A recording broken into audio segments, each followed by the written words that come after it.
ILO என்று சொல்லக்கூடிய international labour organisation. இந்த ILO உலகம் நாகரிகம் பெற்ற பிறகு,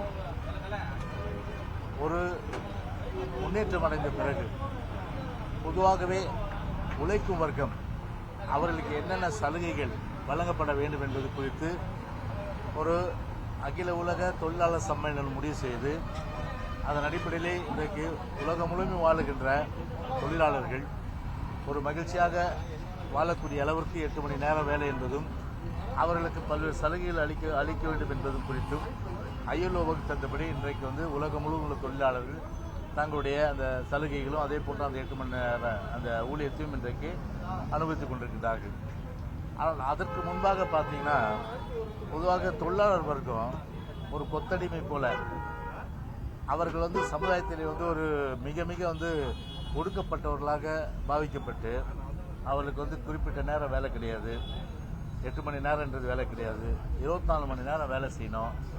அது மட்டும் இல்லாமல் அவர்களுக்கு உறங்கக்கூடாது, பசி நேரத்தில் சாப்பிட முடியாது.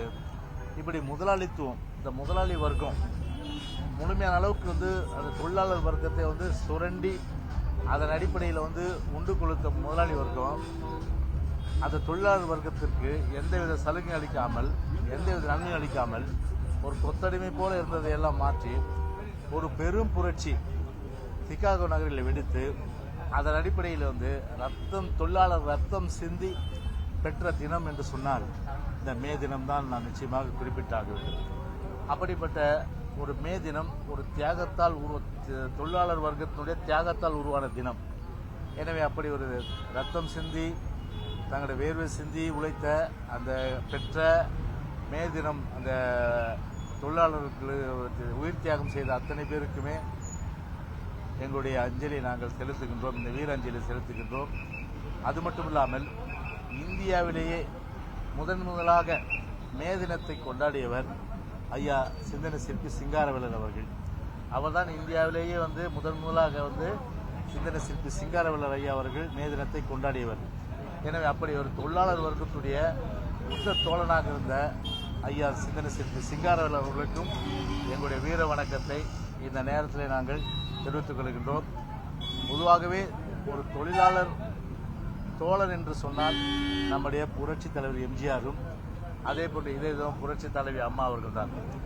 ஏனென்று சொன்னால் தங்களுடைய ஆட்சி காலங்களில் முழுமையான அளவிற்கு அம்மாவுடைய அரசிலும் சரி, அதே போன்று புரட்சி அரசிலும் சரி, அந்த எடப்பாடி காலத்திலும் சரி, ஒரு தொழிலாளர் வர்க்கத்துக்கு அதிகமான அளவுக்கு சலுகைகள் தந்து ஒரு முழுமையாக தொழிலாளர் வர்க்கத்தை ஒரு நல்ல நிலைக்கு கொண்டு வந்தவர்கள் எங்களுடைய அம்மாவுடைய அரசும் புரட்சி தலைவருடைய அரசும்.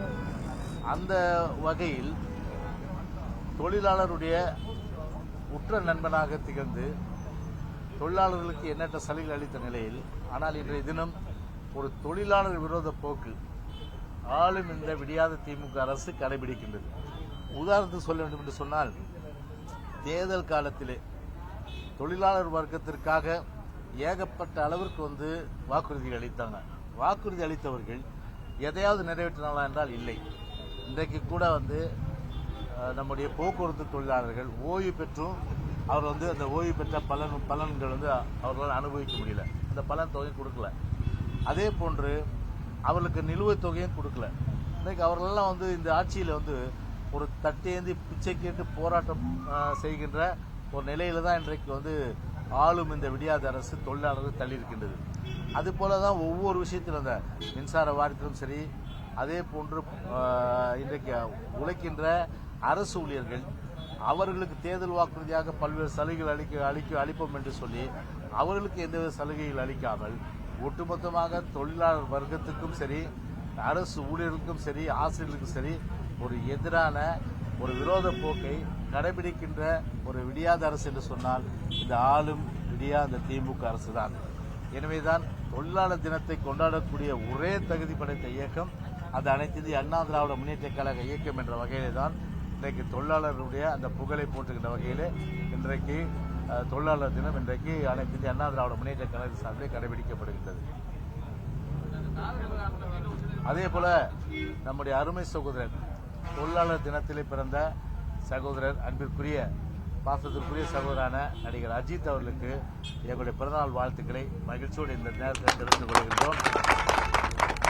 பொதுவாகவே வந்து பார்த்தீங்கன்னா அஜித்துக்கு எப்போதுமே நான் ஒரு ஸ்பெஷல் தேங்க்ஸ் சொல்வேன். காரணம் என்னென்னா ஒரு தைரியசாலி தான் எனக்கு பிடிக்கும். எனக்கு கோழைகளை எப்போதும் எனக்கு பிடிக்காது. எனக்கு எதையும் எதிர்கொள்ளும், எந்த சூழ்நிலையும் ஃபேஸ் பண்ணோம். அதே இதில் இடம் பொருள் பார்க்காம வந்து தன்னுடைய கருத்தை வந்து எடுத்துரைக்கணும். ஆனால் அந்த வகையில் பார்த்தீங்கன்னா என்னுடைய வேவ்லென்த்தில் நம்முடைய அஜித் இருக்காருன்னும் போது எனக்கு ஒரு சந்தோஷம். ஏன் சொல்கிறேன்னா திமுக ஆட்சி எப்படிப்பட்ட ஆட்சி கருணாநிதி காலத்தில் அவ்வளோ வந்து பார்த்தா அந்த திரை உலகத்தையே நசுக்குனாங்க. இன்றைக்கும் பார்த்தீங்கன்னா இன்றைக்கி வந்து படம் வந்து ரெட்ஜிஎன் மூவிஸ் வந்து மனசு வச்சாதான் வந்து வெளியிட முடியும். ஆரம்பத்தில் 2-3 படம் வெளியிட்டவங்க இன்னைக்கு எல்லா படமும் அப்படியே ஒரு பெரிய அளவுக்கு வந்து ஒரு திமிங்கலம் அப்படியே வந்து சின்ன சின்ன மீனெல்லாம் எப்படி வந்து சாப்பிட்ருமோ அதே போல் வந்து சிறிய திரைப்பட தயாரிப்பாளர்கள் வந்து எல்லா தயாரிப்பாளர்களையும் வந்து அப்படியே முழுங்கி அப்படியே சாப்பிட்ற ஒரு திமிங்கலம் தான் இன்னைக்கு வந்து ரெட்ஜிஎன் மூவிஸ். எனவே இன்னைக்கு விஷால் வந்து அவருடைய படம், அந்த படம் வந்து அவருடைய இது வந்து வெளியிடாமல் எந்த அளவுக்கு வந்து கஷ்டப்பட்டுறாங்க. அவர் வந்து அந்த வாய்ஸ் கொடுத்துருந்ததால அவங்களுக்கு தெரியும் உங்களுக்கு.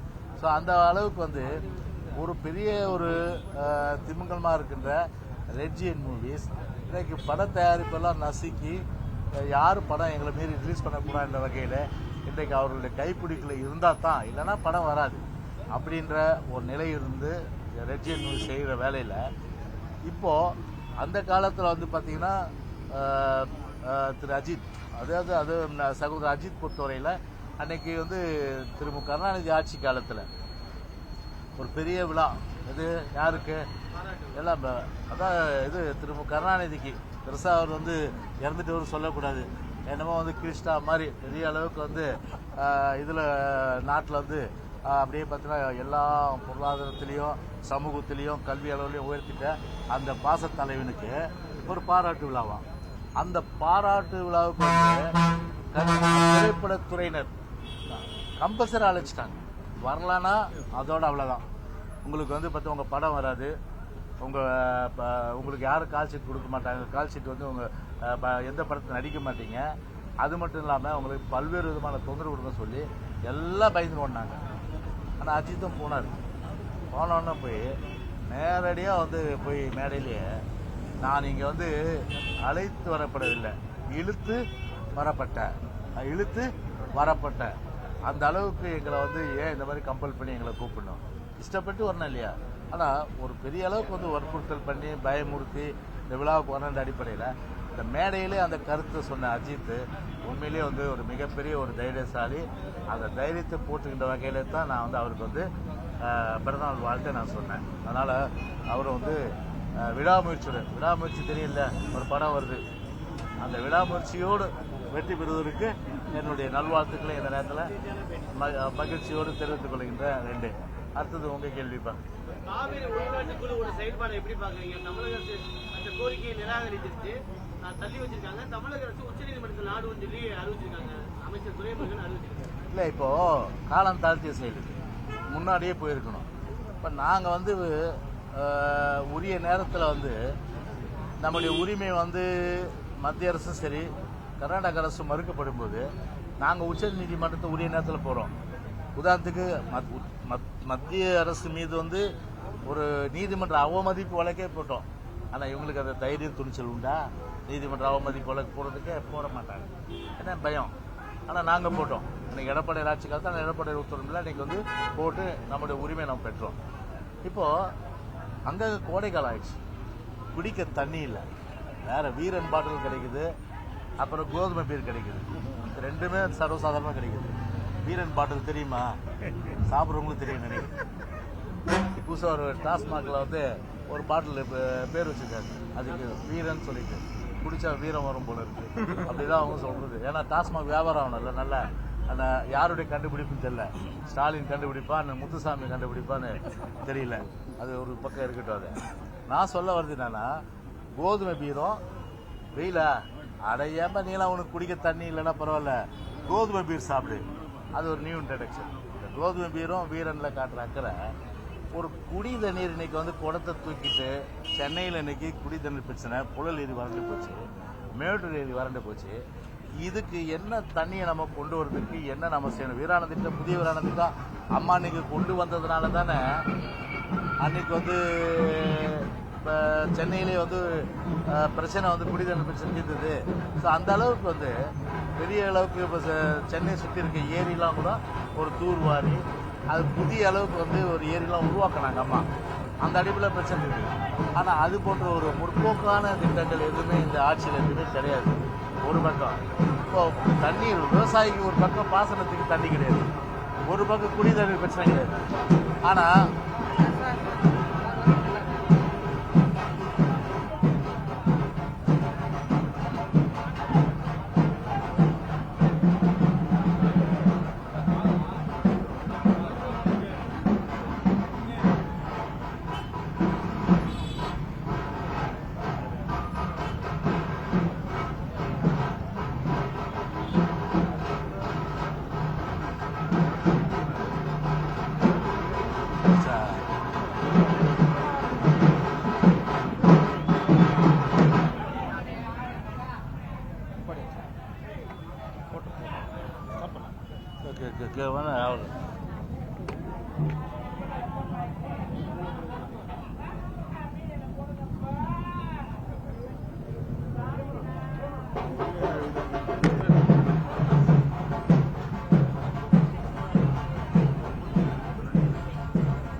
நபிகள் நாயகம் வந்து அவருடைய பொன்மொழியில் ஒன்று வந்து ஒரு சபை ஊர்வலம் இந்த மாதிரி வந்து போகும்போது அவர் யாருன்னு கூட தெரிய வேண்டிய அவசியம் இல்லை. ஆனால் ஒரு 100 மீட்டராவது அந்த சபை ஊர்வலத்துக்கு போகணுன்றது ஒரு அருமையான பொன்மொழி. ஸோ அந்த வகையில் தான் எழுந்து அவருக்கு இறுதி அஞ்சலி செலுத்தணும். ஆனால் உங்களை விட்டு போக முடியாது. இல்லைன்னா நான் போயிருப்பேன். ஒரு விஷயம் இப்போது இந்த மாதிரி வந்து குடிக்க தண்ணி கிடையாது, விவசாயிகளுக்கு வந்து பாசனத்துக்கு தண்ணி கிடையாது. ஆனால் ஒரு முதலமைச்சர் ஒரு கோட்டையில் இருந்துக்கிட்டு இந்த சூழ்நிலையில் ஒரு கோடை காலத்தில் என்ன செய்யணும்? ஒரு ஆய்வு செய்து உடனடியாக வந்து என்னென்ன மேல் நடவடிக்கை எடுக்க முடியுமோ அத்தனையும் எடுக்க வேண்டியது ஒரு முதலமைச்சருடைய கடமையா இல்லையா? அதாவது ரோம் நகரம் வந்து தீப்பற்றி எரியும் போது நீரோ மன்னன் என்ன பண்ணானா, பிடியில் வச்சுட்டு இருந்தானா. அந்த மாதிரி இப்போ நம்ம ஊர் முதலமைச்சர் என்ன பண்ணுறாரு, அங்கே போய் கோல்ஃப் விளையாடுறாரு. இப்போ கோல்ஃபு எப்படி இருக்கு பாருங்க நாடு. இந்த மாதிரி ஒரு அநியாயம் உலகத்திலே கிடையாது. இது மாதிரி நாடு எக்கேடு கட்டு போனா என்னன்ற அளவுக்கு போங்க, லீசராக இருங்க. ஆனால் பிரச்சனை இல்லாமல் இருக்காங்க. பிரச்சனை இருக்கிற சூழ்நிலையில் அந்த பிரச்சனையை எப்படி தீர்க்குன்றது இந்த சிந்தனையில் விட்டுட்டு அங்கே போய் கோல்ஃப் விளையாடினா இது என்ன வயிறு காஞ்சி எறியும் போது இவர் பார்த்தீங்கன்னா வந்து அங்கே கோல்ஃப் விளையாடிட்டு நீரோமன்ன பிடில் வச கதையாக தான் இது பார்க்க முடியும். இன்னைக்கு சட்ட ஒழுங்கு எப்படிங்க இருக்குது? இன்னைக்கு 48 மணி நேரத்தில் கிட்டத்தட்ட 10 கொலைகள். 48 மணி நேரத்தில் 10 கொலைகள். இன்னைக்கு வயது முதிர்ந்த நம்ம ஆவடியில் பார்த்தா அவங்கள டார்கெட் பண்ணி பாவம் நகைக்காக 2 பேர் உயிரை க்ளோஸ் பண்ணிட்டாங்க. இன்னைக்கு கஞ்சா, அபீனு, நர்காட்டிக் ட்ரக்ஸு, அப்புறம் இது ப்ரௌன் சுகரு, போதை, இப்படி எல்லா வஸ்தும் இன்னைக்கு தமிழ்நாட்டில் இன்னைக்கு சரளமாக கிடைச்சி இன்னைக்கு ஊடகங்களில் பார்த்தீங்கன்னா அங்கங்கே கஞ்சா அடிச்சுட்டு போதை அடிச்சுட்டு எல்லாருக்கிட்டே தகராறு பண்ணுறது, போலீஸ்கிட்ட தகராறு பண்ணுறது. வரிசைப்படுத்தினா அதுக்கே ½ மணி நேரம் ஆகும். அது இந்த டைம் நான் உங்களுக்கு எடுத்துக்கல. நான் அந்த அளவுக்கு ஊடகங்கள் இன்னைக்கு வந்திருக்கு. இன்னைக்கு அதெல்லாம் வந்து கட்டுப்படுத்துறதுக்கு நடவடிக்கை எடுத்தாரா இல்லையா? சட்ட ஒழுங்கு ஒரு பக்கம் போச்சு, போதை சரளமாக கிடைக்கிற ஒரு மாநிலம் ஆகி போச்சு. குடி தண்ணீர் பிரச்சனை இல்லை, குடி தண்ணீர் பிரச்சனைக்கு வந்து கவனம் செலுத்தலை. அதற்கு பாசனத்துக்கு வந்து தண்ணி வாங்குறதுக்கு ஏன் இங்கேருந்து கொடைக்கானல் போனார்? புரட்சித் தலைவர் எம்ஜிஆர் வந்து முதலமைச்சர் அந்த காலத்தில் என்ன பண்ணார்? நம்ம பிரச்சனை நேராக வந்து சொல்லிக்கொள்ளாமல் போயிட்டார். எங்கே? கர்நாடகா. அப்போ திரு குண்டுராவ் வந்து முதலமைச்சர். போனோன்னா அவருக்கு குண்டுராவ் ஆச்சரியப்பட்ட, என்ன திடீர்னு வந்தீங்கன்னா, இல்லை உங்கள் வீட்டில் ஒரு காஃபி சாப்பிட வந்தேன், டிஃபன் சாப்பிட வந்தது. டிஃபன் சாப்பிட்டோன்னா அவங்க வந்து ஒரு டம்ளர் தண்ணி எடுத்து வந்து கொடுத்தாங்களாம். தலைவர் சாப்பிட எனக்கு தண்ணி தேவையில்லைன்னு. ஏங்க என்னென்ன எங்கள் தமிழ்நாட்டு மக்களே தண்ணி இல்லாமல் கஷ்டப்படுறாங்க. இங்கே வந்து நான் தண்ணி குடிக்கிறது வரல, தண்ணி நீங்கள் எங்கள் தமிழ்நாட்டுக்கு கொடுக்க கேட்க தான் வந்து சொன்னாங்க. அப்படியே குண்டுராவ் ஆஸ்பத்திரி போய் என்ன பண்ணார்? அப்படியே திறந்து விட்டார். ஏன் ஒரு தலைவர் அந்த மாதிரி செஞ்சார்? புரட்சி தலைவர். இன்னைக்கு இருக்க சூழ்நிலை ஒரு கூட்டணிக்காக வந்து டெல்லி போக முடியுது, அங்கே போய் ஒன்றா புரோஜனப்பட போகிறது இல்லை. ஸ்டாலினால் ஒரு புரோஜனம் ஆக போகிறது கிடையாது. ஆனால் அந்த சூழ்நிலையில் வந்து ஒரு கர்நாடகாவுக்கு போய் இந்த நேரத்தில் வலியுறுத்துறது என்ன? வலியுறுத்துறதுக்கு கூட்டணிக்காக போக மட்டும் தெரியுது கர்நாடகாவுக்கு. ஆனால் தண்ணியை கேட்டு போகிறதுக்கு கர்நாடகா போகிறதுக்கு அந்த வழி தெரியல. இப்போ வந்து காலம் தாழ்த்தி கோர்ட்டுக்கு போகிறதுன்ற நீதி என்பது வந்து ஒரு உண்மையிலேயே மக்களை ஏமாக்கிற செயல். இனிமேலாவது விழிப்புடன் இருந்து நமக்கு பெற வேண்டிய அந்த தண்ணீரை வந்து பெற வேண்டியது அரசாங்கத்துடைய கடமை. நிச்சயமாக வந்து அதை வந்து இந்த அரசு வந்து செய்யாது. ஏன்னா மக்களை பற்றி கவலைப்படாத ஒரு அரசாங்கம்னா இந்த விடியா திமுக அரசாங்கம் தான்.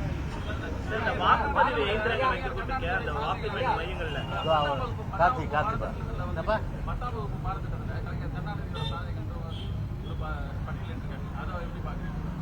ஒரு பாடத்திட்டங்கள் பொதுவாகவே ஒரு வீரம் அதே போன்று பல்வேறு வகைகளில் வந்து ஒரு பெரிய அளவுக்கு வந்து ஒரு வரலாற்றில் வந்து இடம்பெற்றவர்கள். இல்லை கருணாநிதி புத்தக வரலாற்றில் இடம்பெற்ற தலைவர் அவர் ஞாபகம் அவர் மறைஞ்சிட்டு வந்து அவரை பற்றி பேச விரும்பல. கருணாநிதினால என்ன வரேன்னா சர்க்கார் கமிஷன் குற்றவாளின்னு வருமா வராதா? ஊழலுக்காக உலகத்திலே கலைக்கப்பட்ட ஆட்சி கருணாநிதி ஆட்சி வரும். அப்படிப்பட்டவருடைய இது வந்து பாடத்தில் வரணுமா? அதை 9வது இன்னைக்கு இஷ்டத்துக்கு செஞ்சிடலாம், புரியுதுங்களா? நாளைக்கு நான் எங்கள் கவர்மெண்ட் வரும்போது அது யோசிக்க வேணாவா? சரிதானே? உண்மையிலேயே வரலாற்றில் வந்து இடம்பெற்றவர்கள், வீரர்கள், மாவீரர்கள், வரலாற்றில் வந்து பெரிய அளவுக்கு கவிஞர்கள், அரசர்கள், இப்படிப்பட்ட பாடங்களை வந்து குழந்தைங்க கற்றுக்கும் போது ஒரு வீரம் செரிக்கும், ஒரு அறிவு வளரும். கருணாநிதி பாடத்தை கற்றுக்கினா என்ன வரும் அவங்களுக்கு? என்ன வரும் சொல்லுங்க? அதை இவங்களே சொல்றாங்க, அதுதான் வரும். அதனால அது தப்பு. அதனால அதெல்லாம் வந்து செய்யக்கூடாது. அதனால கண்டிப்பா எங்க ஆட்சி வரும்போது கண்டிப்பா இதெல்லாம் இருக்காது. அது கூட நான் சொல்றேன், கண்டிப்பா இருக்காது. ஏன்னா குழந்தைங்களுக்கு வீரமும் அறிவும் அதே போல வந்து பல்வேறு திறமைகள் பெற்றவருடைய படங்கள் தான் நிச்சயமா வரும், பாடங்கள் தான் வரும். ஏன் அப்படிதான் தலைவர் பாடத்தை கொண்டு வாங்க. தலைவர் வந்து பெரிய அளவுக்கு வந்து பிரசித்தி பெற்ற தலைவர், வரலாற்றில் இருக்கிறது புகழ். இன்னைக்கும் உலகம் முழுவதும் தலைவருடைய இதுதானே சொல்றாங்க, பேரு புகழ் என்னோட இருக்கார். இன்னைக்கு அம்மா இன்னைக்கும் உலகம் முழுவதும் இன்னைக்கு போற்றப்படக்கூடிய தலைவர். எல்லாம் என்ன சொல்றாங்க? டெல்லியிலேருந்து வரவங்க அம்மா பற்றி பேசுறாங்க, டெல்லியிலேருந்து வரவங்க தலைவர் பற்றி பேசுறாங்க, உலகம் முழுவதும் இருக்கவங்க தலைவர் எம்ஜிஆர் பற்றி பேசுறாங்க, உலகம் முழுவதும் வரவங்க அம்மா பற்றி பேசுறாங்க. யாராவது கருணாநிதி பற்றி பேசுறாங்களா? இல்லை கருணாநிதி ஆட்சி போல இருக்குன்னு யாராவது சொல்றாங்களா? சொல்றவங்களாம் ஒன்று எம்ஜிஆர் ஆட்சி போல இருக்கணும், அம்மா ஆட்சி போல இருக்கணும் சொல்றாங்க. யாராவது ஒருத்தர் கருணாநிதி ஆட்சின்னு சொல்றாங்களாப்பா? சொல்ல மாட்டாங்க. அப்படி இன்னைக்கு ஆட்சியில் இருக்கிறதுனால இன்னைக்கு திணிக்கிறீங்க. இன்னைக்கு எது குழந்தைங்க மனசுல, அந்த பிஞ்சு மனசுல இந்த மாதிரி விதையை விதைக்காதீங்கன்னு தான் நாங்கள் சொல்றோம். அந்த தம்பி ஏதோ கேட்டாரு. ஈரோட்டில் வந்து ஒரு நிமிஷம் வாக்கு எண்ணும் மையங்கள்ல சிசிடிவி வந்து பழுதாயிருக்கு. இதே மாதிரி தொடர்ச்சியா பல்வேறு வாக்கு எண்ணும் மையங்கள்ல சிசிடிவி பழுதாயிருக்கு. இதை எப்படி பாக்குறீங்க? தேர்தல் ஆணையத்தோட செயல்பாடு எப்படி பாக்குறீங்க? இல்லை இப்போ தென்காசியில கூட கிட்டத்தட்ட 94 கேமரா அவுட்டு, 94 கேமரா அவுட்டு. இப்போ ஈரோட்டில் அவுட்டு. அதே போல் ஊட்டி. தேர்தல் கமிஷனுக்கு இது போதாத காலம் நினைக்கிறேன். தேர்தல் கமிஷனுக்கு போதாத காலம் ஆகிப்போச்சு. அதனால் முதல்ல சொதப்பல் இதில் ஓட்டர் லிஸ்ட்டில். ரெண்டாவது சொதப்பல் வந்து கவுண்டிங், அந்த இது போலிங் ரிஜிஸ்ட்ரேஷனில் வந்து போலிங் ஆனது எவ்வளோ அந்த பர்சன்டேஜ், அதில் சொதப்பல். இப்போ மூணாவது சொதப்பல், ஒவ்வொரு சென்டர்லேயும் வந்து சிசிடிவி கேமரா ஃபெயிலரு. ஏன் வந்து இப்போ விஞ்ஞானம் முன்னேறிக்கிறதுல ஏன் ஒரு எலெக்ஷன் கமிஷன் பொறுத்தவரை ஒரு விழிப்போடு இருந்து அந்த கலெக்டர்ஸ்க்கு ரெஸ்பான்சிபிலிட்டி ஃபிக்ஸ் பண்ணி இதுக்கு பேக்கப் பண்ணி இதுக்கு வந்து ஃபெயிலியர் ஆகாமல் இருக்கிறதுக்கு. இப்போ என் வீட்டில் கூட தான் 26 கேமரா இருக்குது. என் வீட்டில் 26 கேமரா இருக்குது. இது ரீத் கேசல் சவுத் ஸ்ட்ரீட்டில் சாந்தோமில் 26 கேமரா இருக்குது. சுற்றி வீடை சுற்றி கேமரா இருக்குது. ஒரு நாள் கூட ஃபெயிலியர் கிடையாது. 24 ஹவர்ஸ் ஒர்க் பண்ணுது. எங்கள் வீட்டில் வெயில் அடிக்கலையா? எங்கள் வீட்டானலாம் வெயில் இல்லையா? வெயில் அடிக்கிற இடத்துல தான் வந்து இது ஃபெயிலியர் ஆகும். இதை விளக்கத்தை ஏற்றுக்க முடியாது. அதனால் கண்டிப்பாக வந்து பார்த்தீங்கன்னா தேர்தல் கமிஷனுக்கு பொறுப்பேற்றுட்டு உடனடியாக ரெக்டிஃபை பண்ண இந்த 3 இடங்களில். அது மட்டும் இல்லாமல் வந்து பல இடங்களில் இது போல் இனிமே ஆகாமல் இருக்கிறதுக்கு வேண்டிய நடவடிக்கை எடுக்கணும். அப்படி எல்லா இடத்தையும் தொடர்ச்சி ஆச்சுன்னா அது நம்பகத்தன்மை ஒரு கேள்வி கிடையாது. சொல்லுங்க.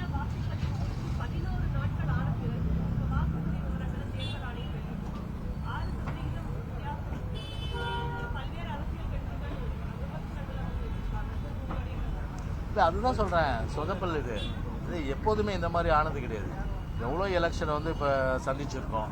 இப்போ எனக்கு தெரிஞ்ச பார்த்தீங்கன்னா நான் வந்து 9 ஜூன்லேருந்து எலெக்ஷன் சந்திச்சிட்டு இருக்கேன். இது போல் வந்து கிடையாது. கரெக்டாக வந்து நைட்டு வந்து அந்த போலிங் பர்சன்டேஜ் சொன்னாங்கன்னா கரெக்டாக இருக்கும். அப்போ ஆரம்பத்தில் ஒன்று, மிட் நைட்டில் ஒன்று, அதுக்கப்புறம் காலையில் ஒன்றுன்னா அப்போ இதில் என்ன நடந்தது அப்படின்றது ஒரு சந்தேகம் இருக்கு இல்லையா? அதனால் வந்து கண்டிப்பாக அது வந்து தேர்தல் கமிஷனுடைய ஒட்டுமொத்த குளறுபடி தான் அது. இந்த மாதிரி தேர்தல் ஆணையம் சொல்றதுனால யாருக்கு ஆதரவாக செயல்படுது? எதுங்க? தேர்தல் ஆணையம் பர்சன்டேஜ்லாம் மாற்றி சொல்றதுனால யாருக்கு ஆதரவாக இருக்குன்னு இல்லை இப்போ ஆதரவு என்பதை விட தேர்தல் கமிஷன் பொறுத்தளவு உள்ளது உள்ளவா சொல்லணும். ஒரு குழப்பம் வந்து வீணாக வந்து ஒரு தமிழ்நாட்டு மக்களிடையும் வாக்காளர்களிடையும் ஒரு வேட்பாளரிடையும் ஏற்படுத்தும். அந்த குழப்பம் எதுக்காக அனவசியமாக ஏற்படுத்துறீங்க? அதுதான் அப்போ வந்து ஒரு சொதப்பல் தானே அது. அது வந்து ஒரு தெளிவாக வந்து பார்த்தீங்கன்னா இப்போ அந்த அளவுக்கு வந்து ஒரு கிளியர் கட்டாக வந்து அவங்க சொல்லாதது அவங்களுடைய தப்பு. அது